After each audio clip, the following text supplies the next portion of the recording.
Hello my fellow Tamrielites. Welcome to the channel or welcome back. You may have noticed this way shrine is called the Great Arm Way Shrine, and you may have noticed why. And that may have led you to ask some version of the question, what the fetch? Well, keep that question handy because we're going to need it a lot to get through this story.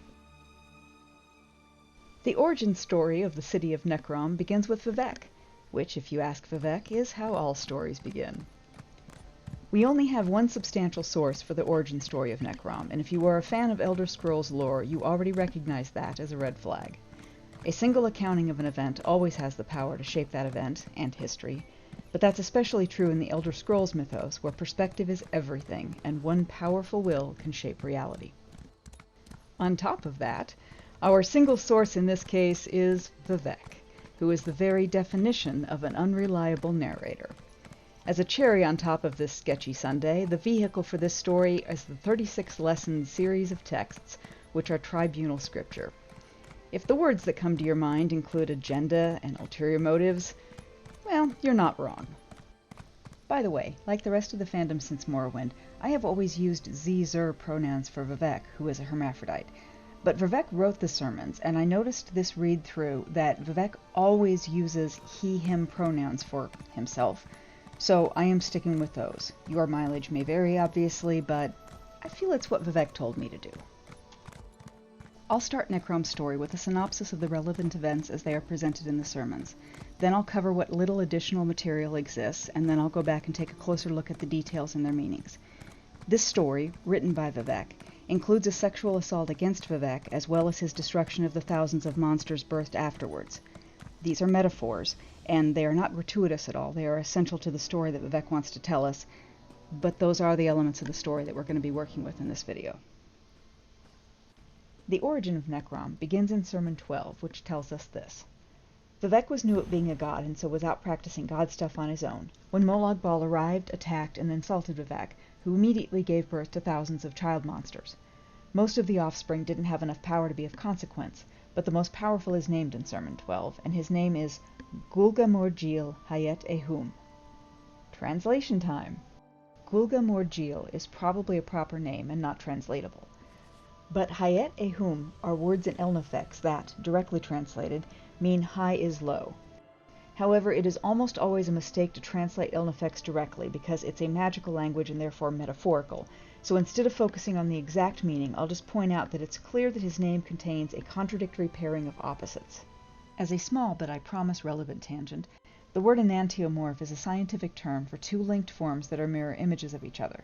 It's usually used in chemistry or geometry, but it's also the title of Sermon 2, and the concept of the enantiomorph is a major aspect of Vivec's power. GULGA JIL, as the offspring of Vivec and Molag Bal, also contains inherent unresolved contradictions in his nature, which reveal themselves in his name. My theory here is that all the offspring contain that paradox, but only the one child is strong enough for that power to coalesce into a string of magical power words. Most of Vivec's battles with his monstrous offspring happen en masse or off stage, but the sermons do describe the final and most powerful 8, including Lai Rock, which is the moonlet that hangs over Vivec's city. GULGA JIL, as the most powerful, is the last, and so we don't see him again until Sermon 34. The 8th monster was there, but he did not act like a monster. He sat, his legs in the ocean, and a troubled look on his face. When he saw his mother-father, he asked why he should have to return to oblivion.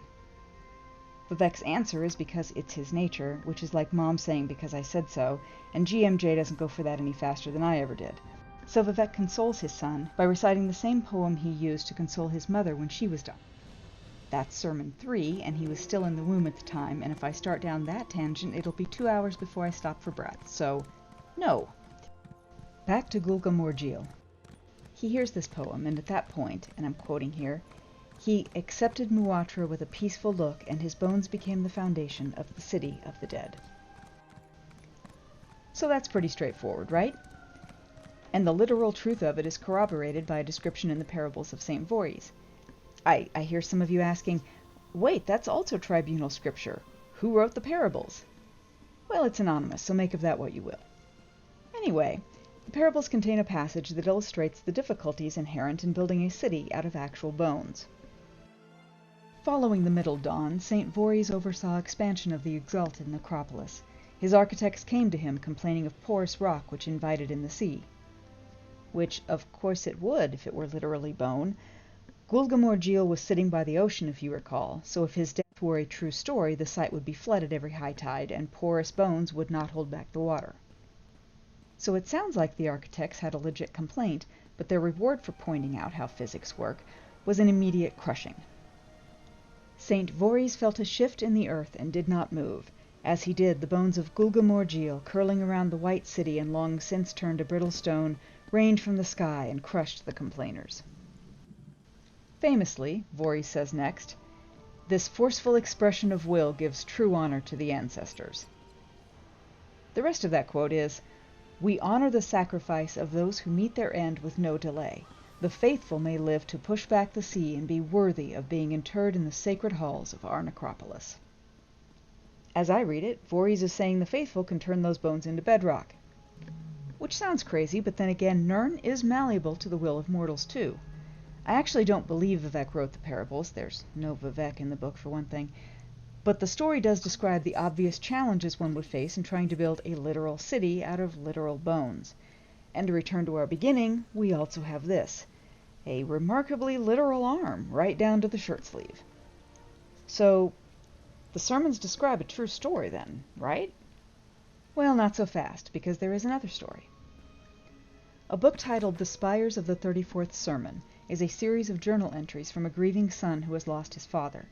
During the father's lifetime, the two often stared in wonder at the city and asked each other if the 34th sermon was real, if the landscape of Necrom was literally, actually, physically, the body of Molag Bal and Vivec's son, GULGA, killed by Vivec's hand with the spear Muatra.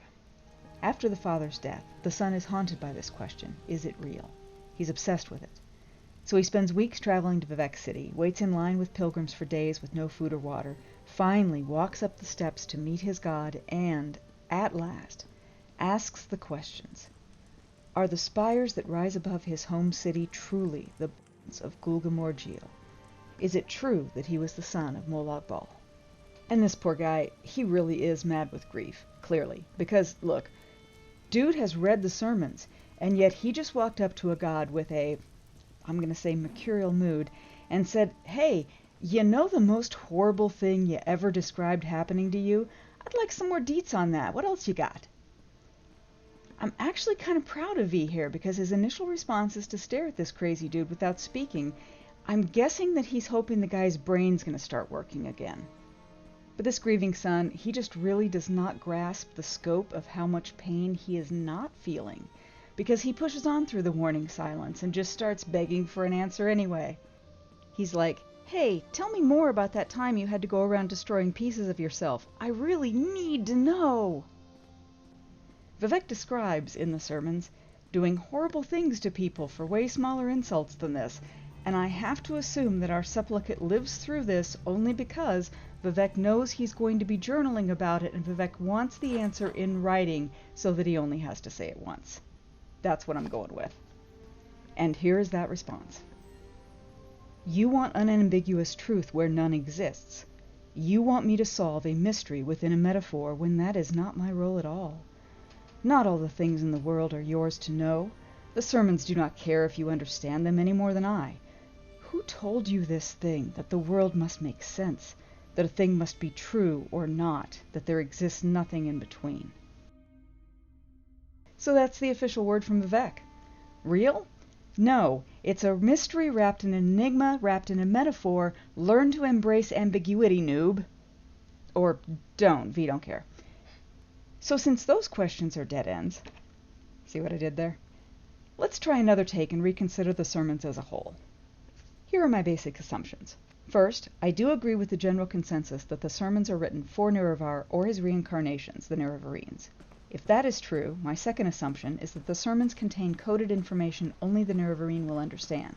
However, we also have to assume that Vivec intends these books to be distributed and read by his faithful as tribunal holy scripture. And we have to assume further that because it contains layered meanings, Vivec has chosen every single word with intent and precision, and that the sermons are the clearest he can make them, given the inherent weaknesses of language. Which leads me to my last assumption, fifth if you're counting. Given that Vivec's magic includes the word as well as the sword, maybe the sermons are, as a whole, a spell. What do I mean by sword and word? The sermons tell us that Almalexia is the fighter, the sword, the warrior, if you will. So the seal is the word, the magus. As a duality, a pair, they are opposites and cannot integrate, like opposing magnets.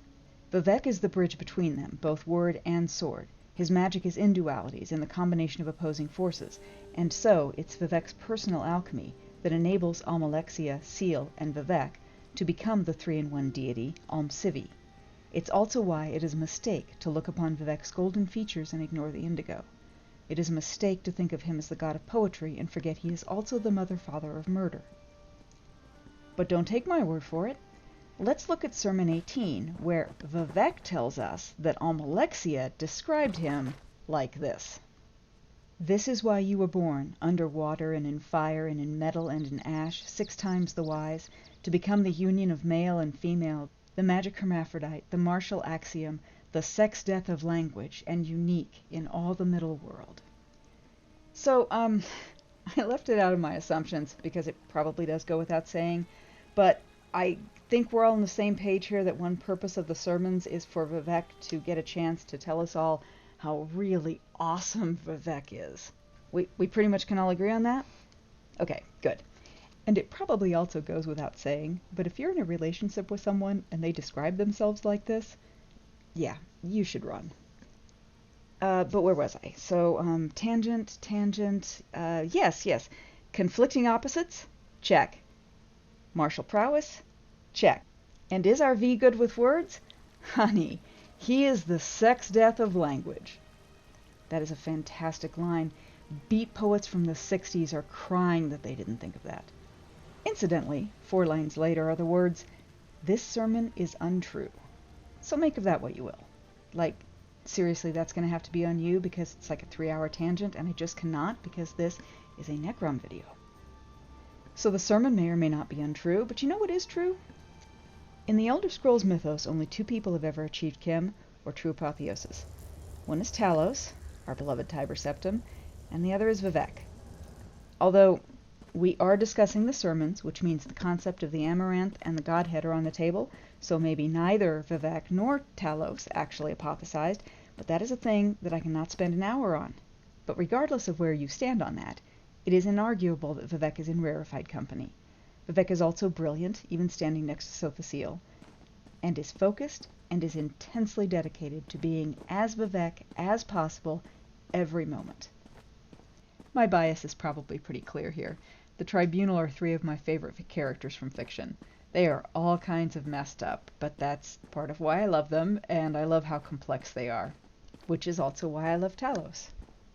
But back to the point I was making 15 tangents ago, Vivec is the embodiment of the sword and the word, and my assertion here is that Vivec uses language and story to build his reality, the same way that Seal builds his out of gears, and Almalexia builds hers out of denial. Vivec using stories to rewrite reality reminds me of one of my favorite Sandman quotes from the Calliope issue. Writers are liars, my dear. For despite that Vivec tells us the sermons are true, and despite that they are, in a way, true, Vivec lies throughout them. As an example, we know from Michael Kirkbride's What My Beloved Taught Me that Vivec grew up in Mournhold, a thief, a skooma peddler, and a sex worker. But the sermons tell us that V was a divinely created being, a spell made flesh, and sentient before birth. The spires of the 34th sermon tell us this new origin story is a metaphor, and a metaphor can never be a lie, right? Or, if you look at it from another angle, if Vivec's word as a god shapes reality, then is it even possible for Vivec to lie? Or another perspective, in that instant of the dragon break, when 3 mortals became Almsivi and reality rewrote itself to accommodate this new insanity, in that moment, did Vivec's real childhood get recast, history fully rewritten? Maybe Vivec is the only one who remembers that history. However you look at it, just as Vivec's past is rewritten in the sermons, so too are the origins of Necrom. See, I didn't forget, it's still a Necrom video. I promise. The one mention we have of the city's origins outside Tribunal literature is the book History of Necrom, the City of the Dead by Marilyn Randus. The book begins, "Did you know? No one can claim to know who founded the great city of Necrom. It's true. Necrom was a city here at the mouth of the river thousands of years ago, long before Azura's curse. I won't bore you with another lesson about the tribunal, but the city was a thing to behold, even in those ancient days. This means the city existed, according to history and an objective timeline, before the tribunal, and could not, therefore, have been causally created by Vivec's actions in linear time. The history of Necrom does, however, describe a break in the city's history, a before and after associated with the tribunal. The Chimer came to this region looking to make their way in the world. Chimer culture left so little behind that we can see clearly, but here in the city of Necrom, we know that the early stirrings of what would become Dunmer ancestor worship first separated from the kind that had been practiced by the Altmer since the beginning of recorded time. If Boethia was the god ancestor of our ancient people, it was at Necrom that our own ancestors began to rise to the fore. And just in case you're tempted to argue that it's a coincidence that that cultural shift happened on the site of one of Vivec's metaphorical victories, I'll mention that in Sermon 4, Vivec kills the concept of coincidence because it undermines his divinity, as one does. Additionally, the history of Necrom also tells us that the site has a magical nature. It always has called to the dead.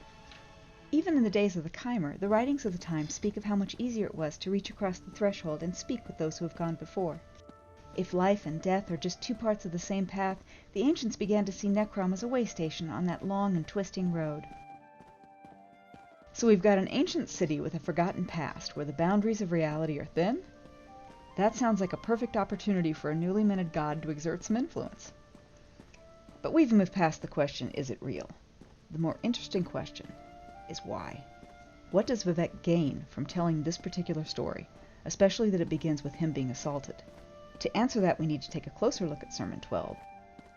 Vivec is in the Badlands practicing his giant form when Molag Bal shows up.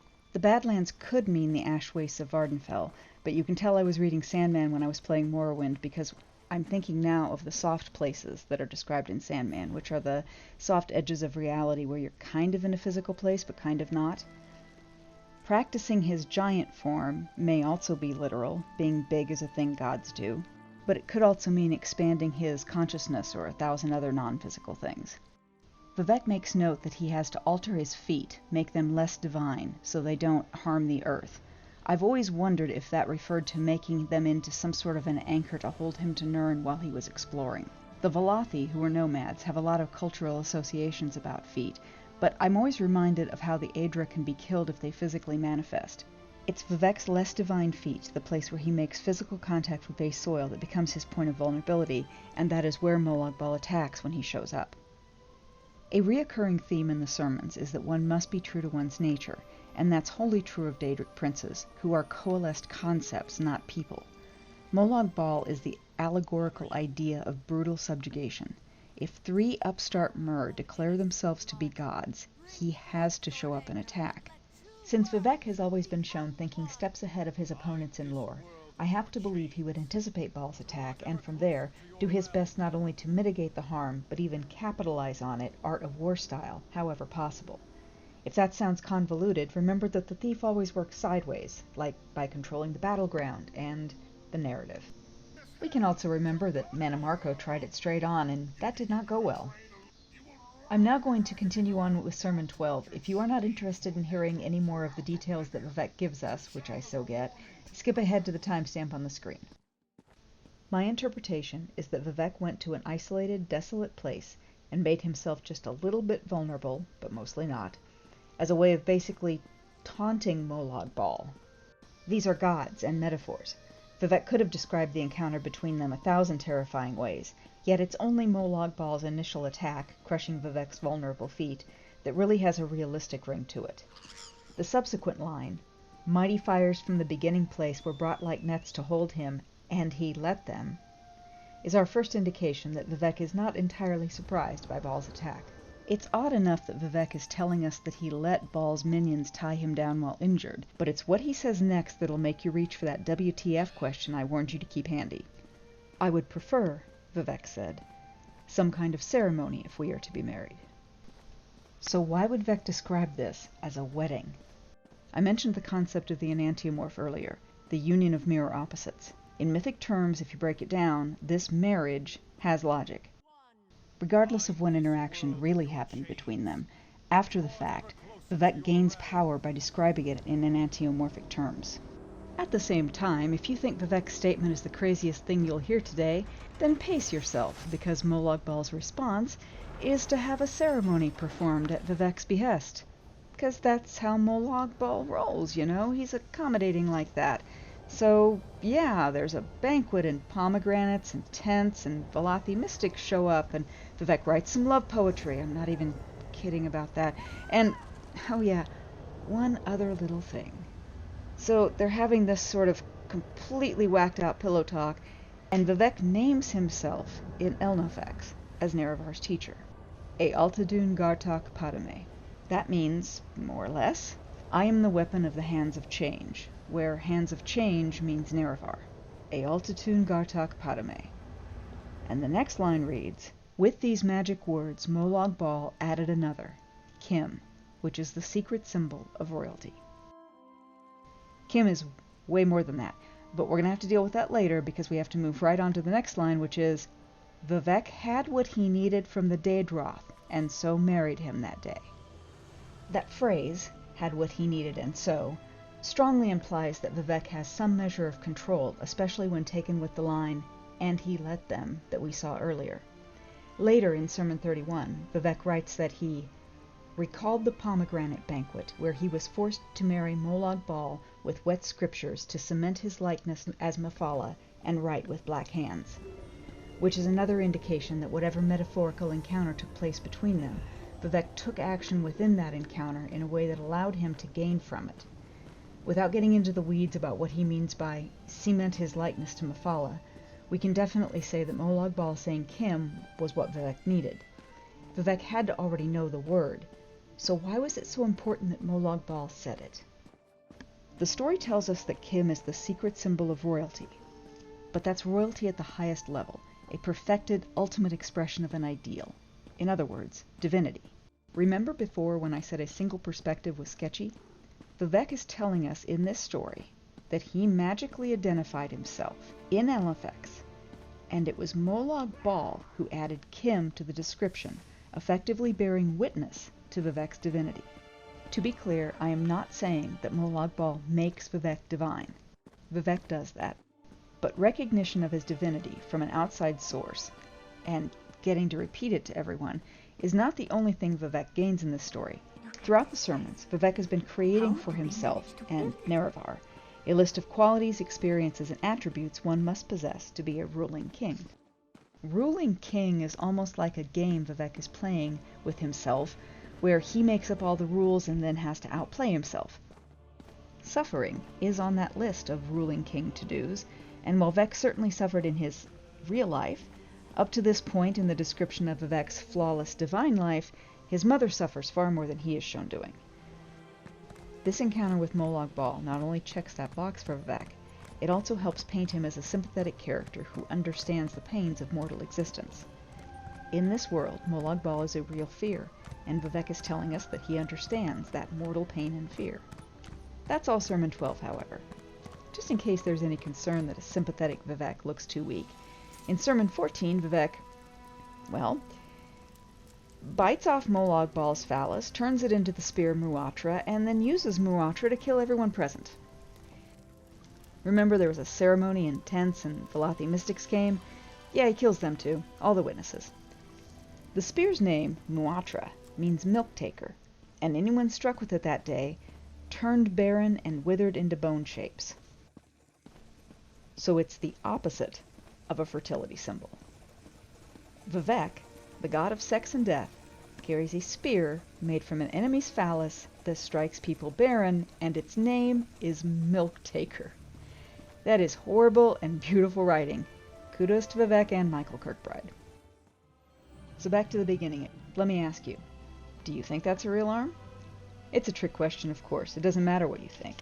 What matters is what you believe, or what you imagine to be true, which is not just semantics.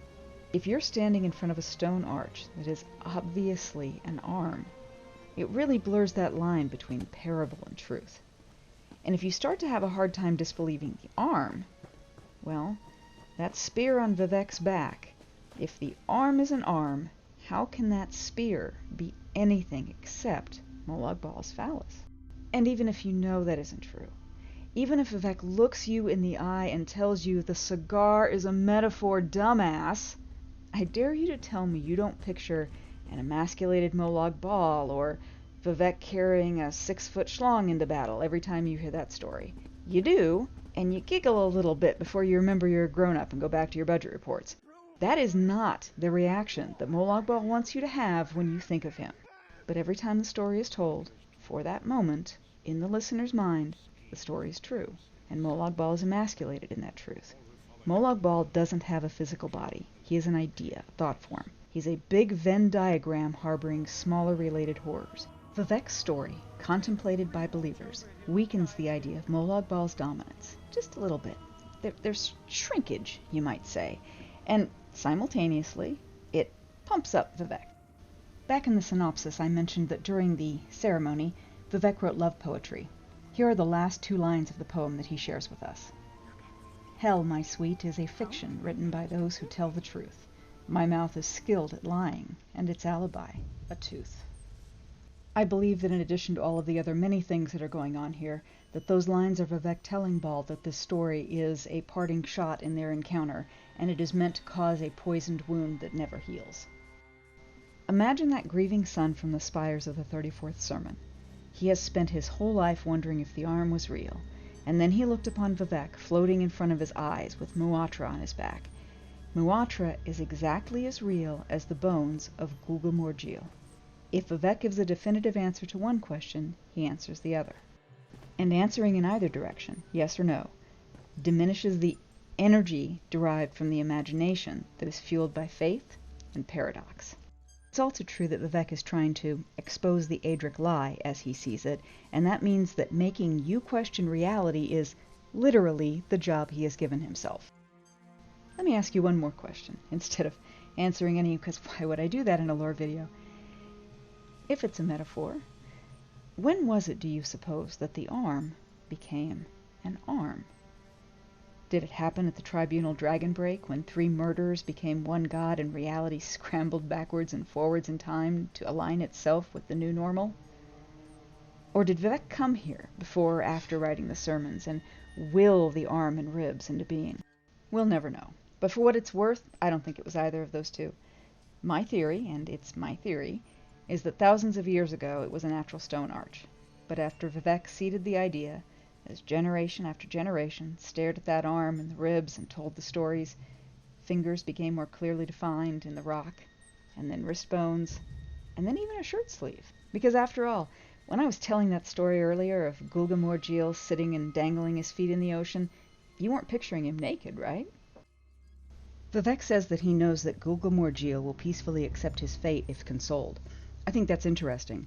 My take on it is that GULGA JIL Hayet Ehum had 2 forms, 2 faces, 2 states, and as long as Vivec was kind, he only had to deal with the side that, quote, didn't look like a monster, unquote. My interpretation is that if Vivec had used violence, then he would have seen the monster. Instead, GULGA JIL returned to oblivion, and his bones became the foundation for the city of the dead. And the rest is history. Well, kind of. And that's a wrap, but please hang around for a moment while I say a huge thank you to the Elder Scrolls lore community. I have been chasing this lore literally as long as there's been an internet, and I have gotten, I'm going to go ahead and say, thousands of hours of joy from this amazing community.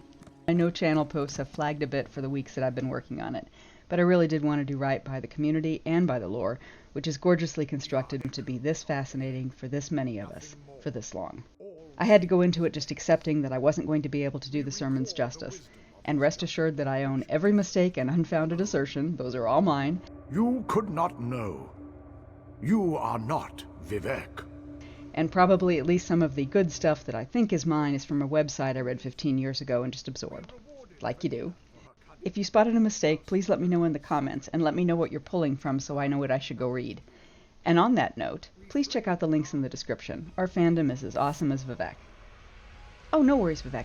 It's a metaphor. Thanks for watching, everyone. Until next time, may all your loots be leet.